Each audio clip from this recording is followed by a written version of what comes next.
I think what we found that was most dramatic to me was that there has been a huge increase in the amount of activities that the government has contracted out. We call that outsourcing? Well, outsourcing. And there's nothing wrong with it if we're getting a better deal. Oftentimes we can contract out the work and pay a lower price and get good quality. But we're now at the point of $400 billion contracted out each year, $200 billion of which goes to contractors without any competition. How can that happen? Why no competition? Well, when we first asked that question about Halliburton's activities in Iraq, they said, well, we didn't have time to have competition. We later found out that some of the potential competitors complained that they would have liked to have bid, and they could have bid for the work, and if we had competition, we would have gotten a lower price and better quality. But it got to the point where the government was contracting out trying to figure out what work should be done. And then they wanted to contract the work itself. Now, they needed to oversee whether the money was being used effectively, so they wanted to go to private contractors to do that as well. Well, that's an invitation to a lot of fraud, waste, and abuse. Did you find fraud, waste, and abuse in that process? Yes, we found billions of dollars that cannot be accounted for, that cannot be justified, and it's a scandal. A scandal made worse, says Waxman, because the person who should be cleaning it up, Secretary of State Condoleezza Rice, has not been forthcoming with the committee. Her Republican allies on the committee said she was too busy to testify. Given the number of House and Senate committees with far more direct jurisdictional claims on her time than ours, this precedent would make testifying up here her full-time job, to the detriment of our national security and stature. We want to ask her questions and get them on the record. I think the American people are entitled to that, and I respectfully disagree with you. Secretary Rice finally appeared to testify under oath last October, after 8 letters of request and a subpoena. And it was clear from Secretary Rice's testimony she didn't see any reason why she was supposed to keep people honest in her department, because she didn't see that as her job. Well, it was her job, and ultimately became our job to make sure that they're acting with integrity and with openness and accountability. My question, Madam Secretary, is for you to put yourself in my shoes. I'm home in my district.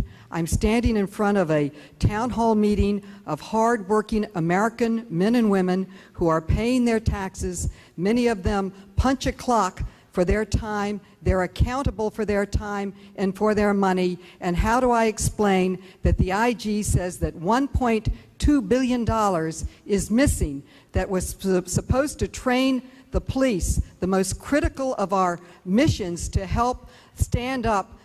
And how do I explain $4.2 million for a swimming pool that has never been used? You can tell your constituents this is not a matter of having lost the money. This is a matter of invoices, as I am told by the people who are doing this.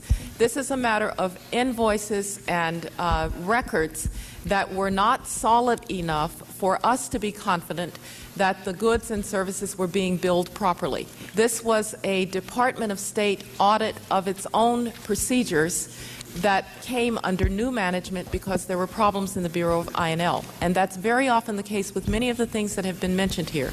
It is the department that finds problems and then seeks to fix them. And when Condoleezza Rice came before your committee, she said that the money's not really missing, it's an accounting problem. She's very skillful, and she is knowledgeable that members have 5 minutes to ask questions, and if she can stall for 5 minutes, she'll get to somebody who might be friendlier in the next line of questioning. But she was evasive. Secretary Rice, one of my concerns as we look at Iraq is that our troops are sacrificing their lives, our nation's spending hundreds of billions of dollars to prop up a regime in Iraq that looks like it's fundamentally corrupt. Our committee held a hearing on the corruption in Iraq. And at this hearing, we heard from Judge Radi Hamza al-Radi. Judge Radi described a rising epidemic of corruption inside the Maliki government that is even funding the insurgency and undermining any efforts of political reconciliation. The Iraqi judge, Radi Hamza al-Radi, was appointed by the U.S. government to root out fraud and corruption in the Iraqi government. I assume You are aware, Secretary Rice, that Judge Roddy told us his investigators had identified an enormous sum, $18 billion, that corrupt Iraqi officials have stolen. Are you aware of that? I'm aware of Judge Roddy's testimony to you, Mr. Chairman. Thank you. He also told us that 31 people on his staff were brutally assassinated when they tried to investigate these corrupt officials. Were you aware of that? I'm aware of his testimony to you, Mr. Chairman. Judge Roddy told this committee that Prime Minister Maliki used secret orders to stop investigations of corruption of top Iraqi ministers, including al-Maliki's own cousin, Salam al-Maliki, the former Minister of Transportation. Do you know whether this is true? Let me say that everything that has been brought to the attention of either various boards in Iraq or to our people is being investigated. So you're aware of this allegation, and you're aware that there's... I am not personally following every allegation of corruption in Iraq, Mr. Chairman, but I am certain that we are tracking these allegations of corruption, because no one is more concerned about allegations of corruption in Iraq. No one is more concerned about what is, in fact, a pervasive problem of corruption than we are. I was so stunned when finally she admitted that somebody at the State Department should have been looking after these things. And I said to her, but you're the secretary. You're in charge of the State Department. You're the one who should be making sure that the job is being done. But I think it was a rare moment of candor. Will you rescind the directive that prevents the State Department employees, high-ranking State Department employees, coming here and discussing in great detail the levels and degree of corruption in Iraq? I'm here talking right now about corruption in Iraq, about concerns of corruption in the ministries, concern in corruption in particularly the Ministry of Interior. In very vague terms, though, Madam Secretary, I'm here with all due respect. talking about specifically about our concerns about corruption. Now, I want to renew the offer that I made to the chairman, which is that any document that relates to this, any official who might have knowledge of those documents, is available to you at any time, anywhere in closed session. Yes, in closed session, that would mean we couldn't tell the American people about it. And we said, we have to refuse that. She said, well, I've rejected the previous position that I've taken.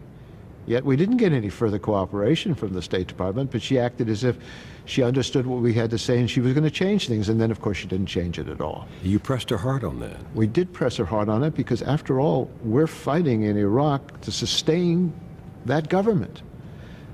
The president has said they're our allies, and that's that our men and women are in Iraq trying to keep them in power. What did you think when Secretary Rice said to you, and I'm quoting, well, it's a young government? It's a young government. It's a government that comes out of a dictatorial past. It's a government that has oil wealth, which we know sometimes leads to corruption. And it's a government that's fighting a war. I mean, would you agree that patience is called for there? Well, I think we need to be patient, but we need to be firm enough to say to them that they can't establish themselves as a viable government if they're losing so much money to the insurgents through fraud and corruption, and they can't unify their own country if the people in Iraq see a government that is so corrupt. You have to ask, what are we doing there?